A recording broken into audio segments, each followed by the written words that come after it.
Workflows are where AWX goes from good to game changing. Today, I'm showing you how to chain multiple jobs together, add branching or execution logic, even execute jobs in parallel, and add approval steps. So let's dive in. What you see here are individual job templates that are chained together as part of a simple workflow. And that is the example that we'll use today. A workflow that does basic device health checks. It checks the version of the device. If this check passes, it checks whether there are any chassis alarms. It checks whether there's enough storage, looks at memory. Then we'll see how we can add some parallel executions and add some nodes in between nodes. So if you go to our template, we see our individual or standalone job template here. If we take a look at one of them, like system alarms will just do show system alarms on the device, which is our VSRX firewall, and look out for whether there are any alarms or not. We've added the device as part of the limit, so there's no need for us to be prompted to add this device. If we take a look at this script specifically, it will just do the show system alarms. It will look out for the output. When no alarms currently active is not in the alarm output, it means that, well, there are active system alarms. Therefore, this job template fails. So let's look at building our workflow. We go to template, add. We can add a job template. In our previous video, we looked at how to add job templates. Today, we are adding workflow template. The only required field, as you see here, is the name. All other fields are optional. And this makes sense, right? Because within the individual job templates, we can specify the organization, we can specify the inventory, limit, source control branch. We can add the variables as you saw there. So basically all we need to do here is to add the name of our workflow. We'll call this device health checks. And I will check enable concurrent jobs. The logic here is that if different engineers are executing this workflow, you might want to allow it. So we save. Then we can start building our device health checks workflow. This is a visual guide that steps us through how to add the various components of this workflow. So let's start. First, we add a node type. We have a number of node types. Approval. So approval, if you want someone to approve a job template or a step in the workflow before you proceed. Inventory source sync, if after a particular job template in the workflow, you want to execute a sync between, in our case, AWX and our inventory, which is Netbox, job template, project sync, workflow job template. So you can add another workflow within this workflow. Then you can have our management jobs. So in our case, we would choose job template and we'll start with show version. That is our first node we want to execute. We have a number of options. We can add a new node. We can view node details. We can edit this node. By edit this node, it means we can change the job template here. So we can change this to chassis alarms. We can link to an available node. We'll look at that. Then we can delete. So let's add a node. We are saying that we have a number of options based on the outcome of this job template, which is show version. We can say if it succeeds, if it fails, or regardless of the outcome, execute the next node in the workflow. In our case, we want the device to have a version, right? So we'd say on success, if the show version job template or node succeeds, what do? We proceed and check for chassis alarms. So we save. Now what happens after we check for chassis alarms? We want to ensure that we have enough storage. So we add a node. If the show chassis alarms node or job template succeeds, we add a new template. So let's go to page 2, I believe. That checks for system storage. Then we'll add a last one. For system storage, let's assume that we would need someone to look at the output and approve. And that regardless of the outcome of this job, we want to go in and check for system memory. So always execute regardless of the parent node's final state. The parent node here is the show system storage. Regardless of the final state, let's go ahead and execute show system memory. This is our basic device health checks workflow. We start, we show version, we show chassis alarm, we look at system storage, and we show our system memory. So we can save this and launch. So it starts, it is looking at the version, that passes, then it checks for any chassis alarms on the device. Passes, it proceeds to check for system storage. Then finally, it checks for system memory. Now, if we roll our mouse over the node, it tells us the details of that job template. So this is the resource name, show version, type, it is a job template, job status, it was successful, it took 10 seconds to execute this job. And we can do same for the other nodes. If we click within the specific node, we will see the details of that job template and we can check the outcome of that execution. So all good now, we have a pretty simple or basic device health checks job template. What else can we do with this? So let's look at some options available.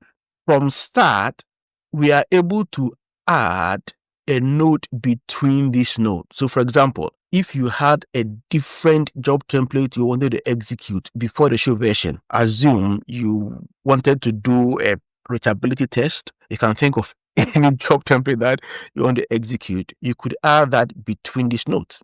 And when we look at the first node, show version, we can add a new node. Now, adding this new node simply means that after the show version executes, we add an additional node to the chassis alarm execution. This is how we execute jobs in parallel. That's nice, right? So you can add a node here and we say on success, instead of executing just the show chassis alarm, we want to add one more execution. So let's pick one more. Let's say resources. So now, after show version, we'll execute chassis alarms and resources in parallel. Let's look at other options. I said you can see the details of the specific node here. Then we can edit this node. We can change this from show version to a different node. Then we can link to an available node. So let's look at this link to an available node, let's say from resources. Maybe you have an interesting logic, right? That after you run show version, you do show chassis alarm and you check your resources in parallel, then you have a link from these resources right to system memory. So for example, if the resources node executes and it is successful or it fails, or regardless of the outcome always, we say that let's go and execute show system memory. So now you can see how you can have branching logic, execute some jobs in parallel and do all that. That's beautiful. So let's remove this. Once we hover over this, we can remove it. I remove the link. We come back to this. So let's look at other things. Now we know what the options are if we go to a node. What of the link between the nodes? Guess what? There's some options available. We can add a new node between these two nodes. In this example, if we add a node between the nodes, we are not executing nodes in parallel. What we are doing is that, for example, if the show chassis alarm succeeds, execute system alarms. So we add that in between that nodes. I'll remove that for a minute. I'll show you why. Also, we can edit the condition. So instead of on success, we can change it to always. We can change this to on failure. So all of those are options available to us. So let's change this back to on success. We save. And let's save this workflow. And let's launch the workflow. So now we start with executing show version, which is the first node within our workflow. Beyond that, we execute chassis alarms and resources in parallel. Then from chassis alarms, we go to system storage. Then from system storage, we go to our last node, which is system memory. Now, at this point, we are seeing that our workflow starts and completes successfully. The reason being that every single job template within this workflow executes and passes. But let's look at something. So if we go to our device and we do show chassis alarm, currently we have no alarms. So this job template passes because currently there are no alarms. But if you do show system alarms, we have some alarms, one for license and one for our rescue configuration not set. What that means is that if we execute the show system alarm job template, it must fail. So let's go back to our job template, device objects, visualizer. After show chassis alarm, we add a node here that executes show system alarm. Now, with the way we've structured our workflow, every job template must pass for this workflow to complete successfully. Because we see the green here, it means on success. Chassis alarms, there shouldn't be any alarms. If that passes, we go to system alarms. System alarms, there should not be any alarms. If that passes, we go to storage. Storage, this blue means that regardless of the outcome, whether it passes or not, we go to system memory. Would use this part to discuss how we add approvals. So now we save and we launch. Show version executes. We execute chassis alarms and resources in parallel. We expect these to pass because there's no chassis alarms, but we expect the system alarms fail because there are system alarms. And if this fails, the workflow should fail or terminate. And we can click on the system alarms node to understand why this failed. So if you go to output, we go to the system alarm. So the output here, it shows that, well, you have some alarms here. That is why it failed.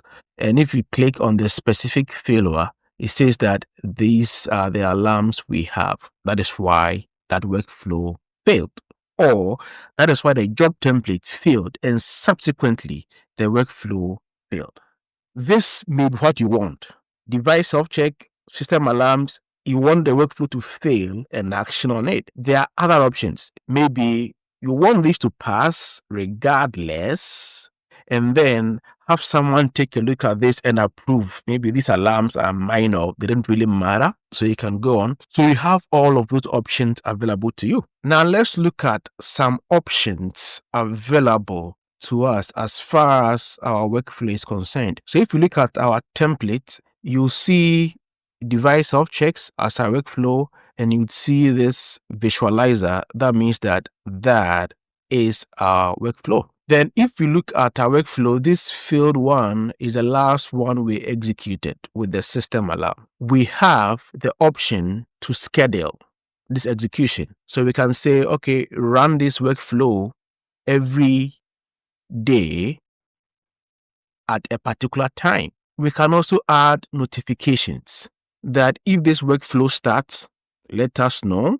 If it succeeds, let us know. If it fails, let us know. And when we look at approvals, we can add for approvals that if there is a request for anyone to approve the workflow, let us know. So all of those are options. So let's do this. Then we go back to the device self checks and execute. Show version runs. Then we go to chassis alarms.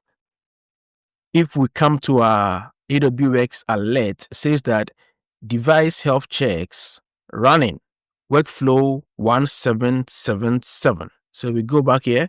That is our workflow 1777. So it started. System alarms we know should fail. Once it's failed, it says that device self-checks failed. So if you want visibility into these executions, we can look at the option of notifications. Then we can also have access, which we'll look at in our next lesson with approvals. If this is helpful or interesting, kindly hit like and subscribe to this channel. Thank you.